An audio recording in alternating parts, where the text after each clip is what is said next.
Bom, tá, então dando continuidade aí ao nosso trabalho, né, as nossas aulas de preparatórias aí para o Enem 2016, Enem no SEJA. Nós vamos trazer para vocês aqui agora uma questão, né, que exige, né, de nossa compreensão alguns conceitos básicos aí do processo de evolução, sendo exigido esse conhecimento num trabalho com cladogramas, né, uma questão aí do Enem 2015. Então, uma questão aí fresquinha, a questão não é fresca, mas está fresquinha, né, do último Enem. Vamos à questão aí. O cladograma representa de forma simplificada o processo evolutivo de diferentes grupos de vertebrados. Então, aqui já nos diz alguma coisa. O que é o cladograma? O cladograma, como vocês estão podendo perceber, é um diagrama, um esquema, digamos assim, é um esboço formado aí por linhas, né, que se ramificam e que se intercruzam aí, que nos permitem compreender como aconteceu, né, um determinado processo evolutivo em diferentes grupos, no caso aqui, grupos de vertebrados. Perceba aqui que nesse grupo de vertebrados nós temos peixes, anfíbios, répteis, aves e mamíferos. Né, digamos que nós temos aí as 5 classes, né, do filo dos cordados do reino animal. Nesses organismos, o desenvolvimento de ovos protegidos por casca rígida possibilitou a conquista do ambiente terrestre. Então aqui nos dá outra informação, que nesse processo evolutivo, apresentado aqui por esse cladograma, surgiu uma característica, e característica era essa, né? Alguns desses grupos aí, né, de animais passaram a desenvolver ovos, só que ovos protegidos por uma casca rígida, porque afinal de contas vamos se lembrar de algo muito básico. O ovo surge do processo de fecundação, né? Quando o espermatozoide fecunda o óvulo, fertiliza o óvulo, e ali eu tenho uma célula ovo ou zigoto, ou simplesmente ovo. Só que aqui está tratando de uma característica que não é qualquer tipo de ovo, não. São ovos que são protegidos por uma casca rígida. Rígida porque nessa casca, a composição dela, né, possui o carbonato de cálcio, tornando essa casca calcária, né, essa casca rígida. E aí a pergunta seria, o surgimento da característica mencionada, que característica mencionada é essa, meu povo? É o desenvolvimento, né, de um ovo com casca rígida. Então nós vamos ter que identificar quando foi que essa característica mencionada aí, né, qual é o número no cladograma que indica o surgimento da característica que é o ovo com casca rígida. Tá, beleza? Então, entendido a questão, vou revisar aqui com vocês o conceito, né, de uma forma um pouco mais detalhada sobre cladogramas, né, que é um recurso utilizado aí tanto para compreender o processo evolutivo, né, dos seres vivos, e que é muito útil no processo de classificação, né, na área da sistemática, na biologia, que cuida dessa classificação dos seres vivos, e para isso é preciso se identificar, né, por exemplo, graus de parentesco. Esses seres aqui estão aparentados, então vamos colocar eles no mesmo grupo. Aqui o grau de parentesco já está ficando praticamente inexistente, então vamos separá-los. E o cladograma nos ajuda a compreender isso. E aí vamos só relembrar como é que funciona o cladograma. Perceba que o começo da linha, né, o começo aqui nós vamos chamar de raiz, né? Essa raiz aqui ela vai apresentar o quê? Um grupo, né, de seres vivos ou uma espécie que, em relação a esse cladograma aqui, a esse processo evolutivo, aqui estaria o grupo ou a espécie ancestral. No caso aqui de todos esses outros grupos aqui, o grupo de peixes, anfíbios, répteis, aves e mamíferos. Então, todo cladograma então vai começar a partir da sua raiz. Perceba que nós vamos ter bifurcações aqui, que nós vamos chamar de nó. Perceba aqui da raiz, né, nós temos um ramo, e esse ramo ele se bifurcou. Em direção à esquerda originou um grupo, que são os peixes, e em direção à direita originou esses vários outros grupos aqui, anfíbios, répteis, aves e mamíferos. Ok? Então aqui eu tenho um nó, aqui eu teria outro nó, aqui mais um nó, aqui outro nó. Então a gente chama essas bifurcações aí de nós. E aí nós temos os ramos, né? Sempre a partir de um nó, perceba que nós temos ramos. Aqui eu tenho um ramo para a esquerda, que originou o grupo dos peixes, e eu tenho um ramo que depois passou a ter outros nós, que foram originando outros ramos, né? Aqui o processo evolutivo foi mais complexo, né? Originou 4 grupos aí de animais, né? Anfíbios, répteis, aves e mamíferos. Perceba que também nós temos aqui o internó. Como o próprio nome se propõe, é o que está entre um nó e outro. E nesse internó, aqui está querendo nos dizer que aconteceria um processo de cladogênese, né? Que no processo evolutivo seria já aquele processo que leva, né, um grupo de seres vivos a passar por um processo aí de diversificação entre si, que vai no final culminar com o processo de especiação, né? E aí, é claro, vão influenciar nesse processo aí fatores ambientais, né, possíveis mutações gênicas que vão acontecer em determinados grupos, digamos assim, subgrupos, né, questões geográficas, a necessidade, o processo de seleção natural, né, a busca pela adaptação. Então, esse conjunto de fatores ao longo do tempo, agindo sobre um determinado grupo, vai fazendo com que esse grupo possa, né, os seus representantes irem se diversificando. E aí no final isso pode culminar com o processo de especiação, né, que é justamente aqui no caso do cladograma vai ser representado por essa bifurcação, onde o que eu tinha aqui era um grupo, e depois esse grupo, depois desse período aqui, ó, ele se diversificou, originando, digamos assim, 2 novos grupos. Isso pode ser fruto, inclusive, de um processo de especiação.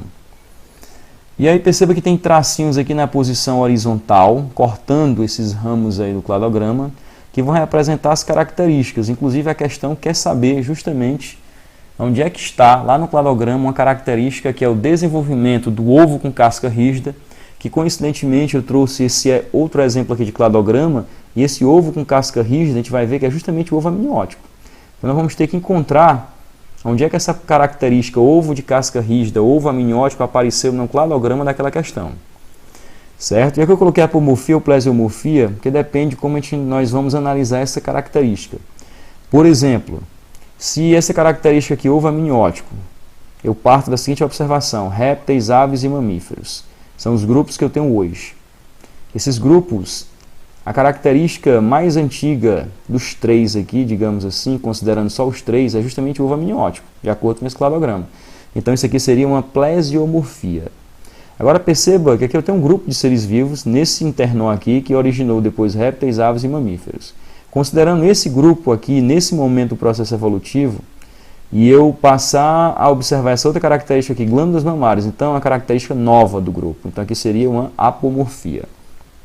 Mas enfim, o cladograma, né, como dá para se perceber, é algo básico. Perceba aqui que no ramo aqui que originou, acabou culminando com a origem, né, desse nó terminal aqui, que é o táxon, a categoria taxonômica que nós temos hoje da classe peixes. Ao longo do processo evolutivo foram surgindo algumas características, né? Respiração branquial, depois apareceram as nadadeiras, depois o coração com 2 cavidades e depois o corpo hidrodinâmico. Né? Então, finalizando aqui, nós temos no final do processo evolutivo, até o presente momento que se considera, né, os nós terminais. Aqui seriam as categorias taxonômicas que existem hoje.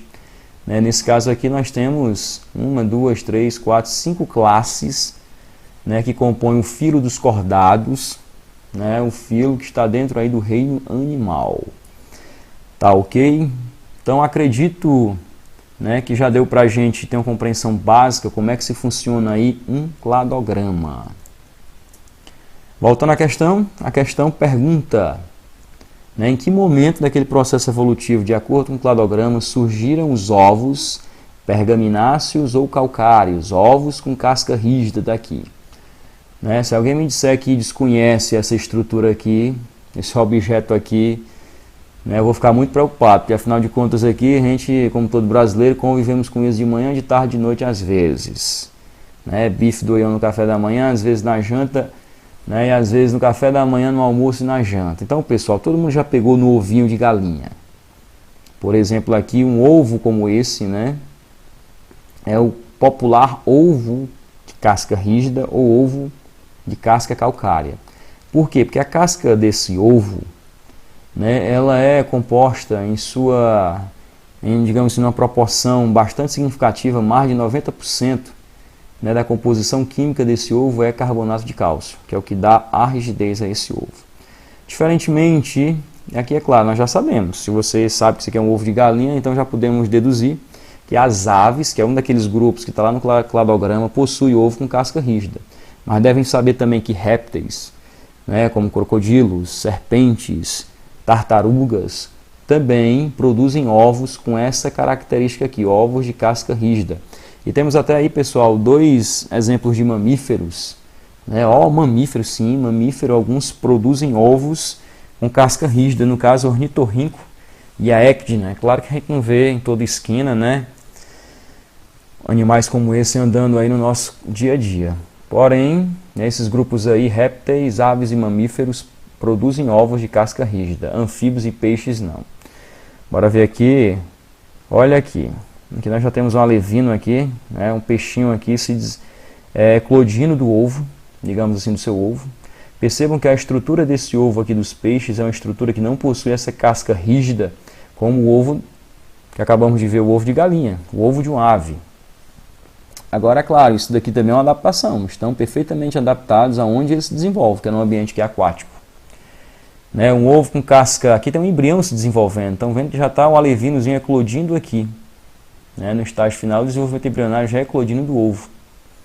Por que ele consegue se desenvolver aqui? Ora, o ovo já está imerso num ambiente aquático, aqui tem água. O embrião aqui pode se desenvolver porque ele não vai se ressecar, né, não vai sofrer impactos mecânicos aqui que vão abalar a estrutura física desse embrião que está se desenvolvendo.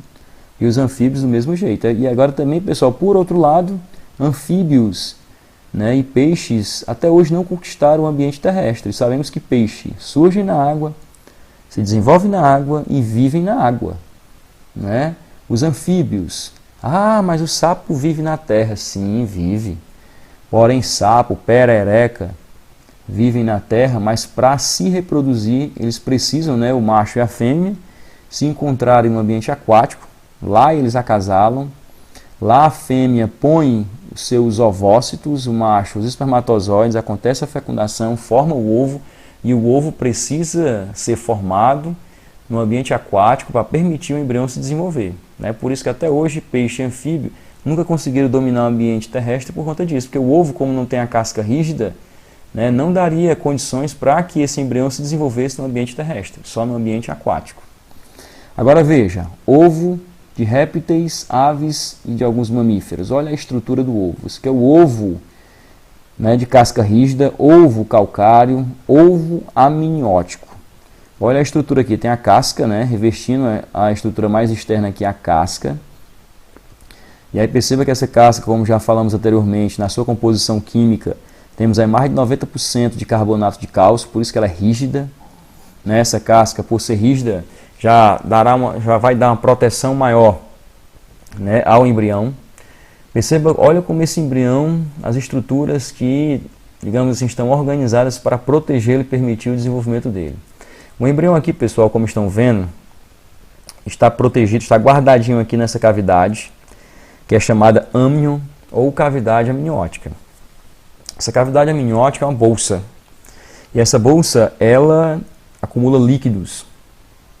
Ela vai ser preenchida por líquidos, e esse líquido vai justamente evitar que o embrião se desidrate, que o embrião se resseque, e que esse embrião evita também que ele sofra impactos mecânicos. O ovo pode até rolar, né, sofrer aqui algumas pancadinhas, mas esse líquido aqui da cavidade amniótica vai inclusive também protegê-lo de impactos, de choques, digamos assim, mecânicos. Ligado ao embrião tem outra estrutura aqui que é o saco vitelínico, armazena o vitelo, né, que é um composto aí de nutrientes, é claro, predomina, né, o grupo das proteínas e vai servir para nutrir o embrião ao longo de todo o seu desenvolvimento. E as excreções, né, aqueles produtos, aquelas substâncias que o organismo vai produzindo, né, ao longo dos nossos processos metabólicos, mas que não são mais úteis e não podem ficar no nosso organismo, são eliminados, né, excretados e vão ser armazenados aqui no alantoide. Esse outro saquinho aqui, essa outra bolsinha aqui, ó, o alantoide. E aí perceba que revestindo todas essas estruturas ainda temos uma outra aqui que é o córion, né, a membrana coriônica. Então há todo um aparato aqui para permitir realmente que esse embrião possa se desenvolver no ambiente terrestre. certo? E essa casca é rígida, mas ela é semipermeável. Por exemplo, gases como o oxigênio podem entrar. E o gás carbônico, já que eu tenho um embrião, tem um ser aqui que respira, ele acaba eliminando o gás carbônico e ele sai também através dessa casca calcária, né, embora rígida, do ovo. Certo? Então, perceba que aves, répteis, puderam dominar o ambiente terrestre justamente porque o seu embrião se desenvolve dentro de um ovo que tem toda essa estrutura que possibilita realmente ele se desenvolver no ambiente terrestre, protegido de choques, né, impactos mecânicos, protegidos de altas temperaturas, né, de uma condição de umidade muito menor do que a água, que é o ambiente terrestre, né, e protegido de impactos mecânicos. Enfim, está aqui. Esse é o ovo amniótico. Então já podemos compreender que no cladograma, nesse cladograma aqui, onde é que vai estar esse ovo amniótico? Se eu afirmar que o ovo amniótico surgiu aqui, então os peixes deveriam ter, anfíbios deveriam ter, répteis deveriam ter. Então não vai ser a alternativa que informa o número 1. Aqui não apareceu o ovo amniótico no processo evolutivo. Apareceu do 2? Anfíbios têm ovo amniótico? Não tem. Tanto é que acabei de falar que por isso eles não dominaram o ambiente terrestre. Não é no 2. Será que o ovo amniótico surgiu nesse momento aqui, representado pelo 3? Os répteis possuem. Todo mundo aí já deve ter visto, pelo menos na televisão, por exemplo, as tartaruguinhas, né? Toda aquela mobilização para que elas possam, chegando à praia, colocar os seus ovinhos, os ovinhos eclodirem, nascendo outras tartaruguinhas. Ali é um ovo, também calcário, de casca rígida. As aves, para não ter nenhuma dúvida, quem nunca comeu um ovo de galinha, pelo amor de Deus, se acuse aí, né? Porque eu quero saber de que planeta você veio. Mas enfim, aves também têm ovos com casca dura. E se eu disser que é o 3, mamíferos também terão. Foi o que nós dissemos aí, existem 2 tipos de mamíferos, as equidnas e os ornitorrincos, que também produzem ovo dessa forma. Não seria o 4, pessoal, porque se eu afirmar que o ovo amniótico surgiu aqui no 4, só quem teria seria quem? As aves. E muito menos o 5, porque se eu afirmar que o ovo amniótico surgiu nesse momento, só teriam quem? Os mamíferos. Nós sabemos que mamíferos são exceções das exceções terem ovo amniótico. Então, enfim, a resposta é para ser a alternativa que diga que o ovo amniótico no processo aí evolutivo, conforme mencionado aí nesse cladograma, né, ovos de casca rígida, casca calcária, surgiu no momento representado aqui pela característica número 3. Então, bora lá. Seria a letra A? Não, né? Não seria a letra A, já vimos que não. Não é a letra B, porque não foi no momento que manifesta a característica 2. Não é a letra D, porque não foi no 4 e nem foi no 5. A resposta é letra C. C de casa. Então, respondido aí mais uma questão.